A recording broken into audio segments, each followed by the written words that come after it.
So, on top of being so invested in what you're doing, there's a level of, how eclectic you guys are. You've kept that brand, Chocolate Puma. You'll do so many different things kind of under that moniker. But there is, I can confidently say, no other artist that put records out on Defected and put records out on Spinnin'. I mean, you or K-Mac, yeah, for that matter. right, or Mix Mash, or go down the line. Like there's so many labels that you guys have done records on. How do you do that? I mean, how do you put all of those records out under one name, and how do you keep that going through all that? It goes back to maybe hearing DJ sets back in the day and playing DJ sets that were eclectic. Sure. I would go out and hear, for example, you had this club in the Netherlands, Waakzaamheid. I would go there on Friday night, and the DJs would play there all night, and they would play like acid records or C.C. Penniston into Express 2 into whatever, like it was really eclectic. And it was all called house. Sure. House music was, for us in the Netherlands, it was like all these kind of interesting 4-to-the-floor music. Right. So that was a really big influence on me, and maybe also on you.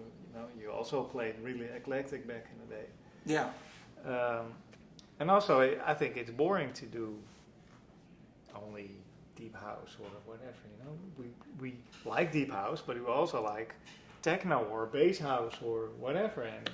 And we take that inspiration from these kind of records and flip it around and make it our own. Well, it's not completely uncommon for people to have many different lanes. Mm-hmm. It is uncommon for all of those lanes to be really good. And, I think that's the difference. You know what I mean? Like, there's lots of people that experiment and go down lots of roads. Trust me, we made some mistakes, bad records. We had some experimental phases. We did some drum and bass, and it's not the best drum and bass in the world. We did some breakbeat stuff with Basco. There were some alright records, but if I look back to them, I'm like, it's not our strongest thing. Yeah, but history is kind.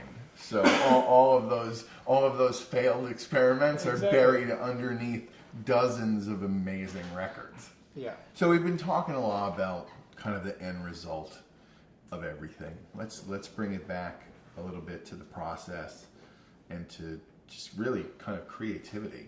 Like, what is it that inspired you in the beginning to make music, and has that changed over the years?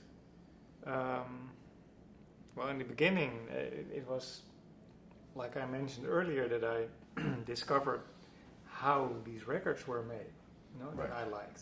So these electronic records. And I discovered that with like a few, like a keyboard and a cassette player and stuff like that, I could kind of make music and record it and play it to my friends.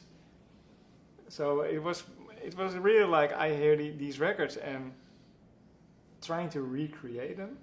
I heard the first acid record, I didn't know it was a 303, but I had another synthesizer that didn't sound like a 303, but I tried to recreate it.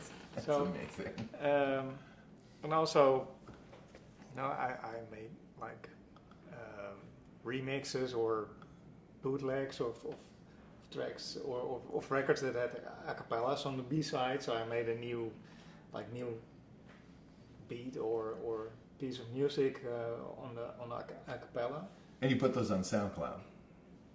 Sorry.